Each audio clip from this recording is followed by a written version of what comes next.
जितनी संख्या है ना उसके हिसाब से जो भी मंच का संचालन कर रहे हैं, तालियां बजवाने में थोड़ी सी ज्यादा मेहनत करनी पड़ रही है।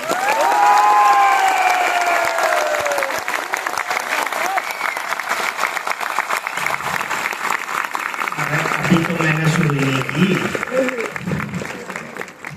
मैं तो बस ये बताने वाला था कि देखो उस सर ने भी बात की, छोटी उम्र की, सत्यांश भैया ने भी बात की, हम भी एक छोटी उम्र की बात कर लें। इस सृष्टि में जिस भी व्यक्ति ने जन्म लिया है उसको ताली बजाने का एक कोटा दिया गया है और वो कोटा इसी जन्म में पूरा करना पड़ता है। और अगर वो कोटा इस जन्म में पूरा नहीं हुआ, अगला जन्म ऐसा मिलता है जहां ताली ही ताली है।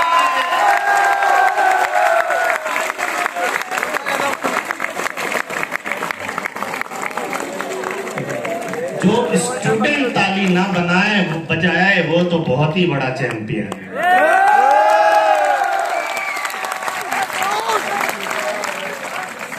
और इन तालियों की आदत डाल लो भाई, इन तालियों की आदत डाल लो, क्योंकि आज यहां इस हॉल में आप अपने लिए तालियां बजा रहे हैं, बहुत ही जल्दी सारा देश आपके लिए ताली बजाएगा।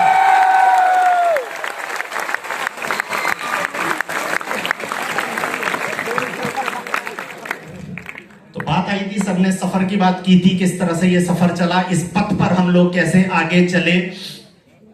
हमारा भी पथ था फूलबाग की तरफ मुड़ रहा। हाँ तुम इधर आया। राधा मैम ने एक बार बोला था कि उनको उनकी वाली उतना याद नहीं करती होंगी जितना प्रेमी इतना है ना यार।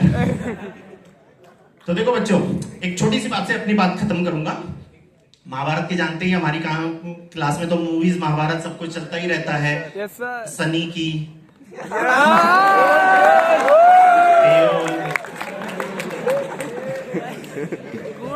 महाभारत की मैं बात बता रहा हूँ। आपको पता है कि वो जो एक एपिसोड हुआ था, द्रौपदी के साथ मिसबिहेव हुआ था, जो भी वो एक कांड हुआ था जिसकी वजह से फिर आगे की घटना घटी थी।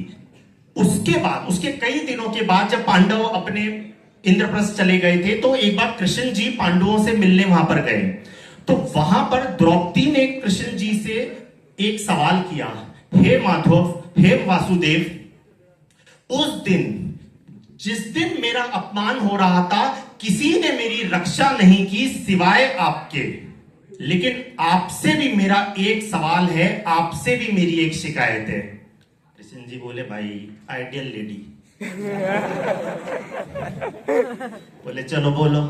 बोले, जिस तरह आप वस्त्र देकर मेरी लाज बचा सकते थे, उसी तरह आप उस पापी के, उस दुष्ट के हाथ को भी तो रोक सकते थे। आपने इतनी भी नौबत क्यों आने दी? आपने मेरा इतना भी अपमान क्यों होने दिया?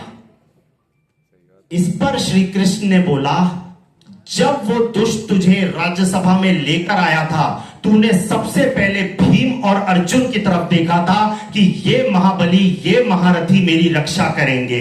जब वो दोनों नहीं उठे तो तूने गुरु द्रोण और भीष्म पितामह की तरफ देखा, ये महापुरुष मेरे लिए बोलेंगे। लेकिन जब वो भी ना उठे तो तूने मुझे याद किया, तूने अंत में बुलाया तो मैं अंत में आया।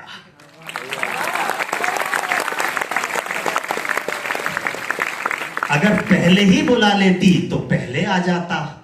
अक्सर जीवन में हम भी यही गलतियां कर लेते हैं कि सही डिसीजन को लेने में हम ज्यादा वक्त लगा लेते हैं। डिसीजन मेकिंग के दो पहलू होते हैं, वो सही होना चाहिए और सही टाइम पर लिया होना चाहिए। अपने करियर, अपने लाइफ के लिए आपने विज्ञान पथ पर भरोसा करके, देव का दिखाया हुआ मार्ग चुन के अपने लिए जो सही निर्णय लिया है, उसके लिए बहुत बहुत धन्यवाद। अपने लिए तालियां बजाएं। धन्यवाद।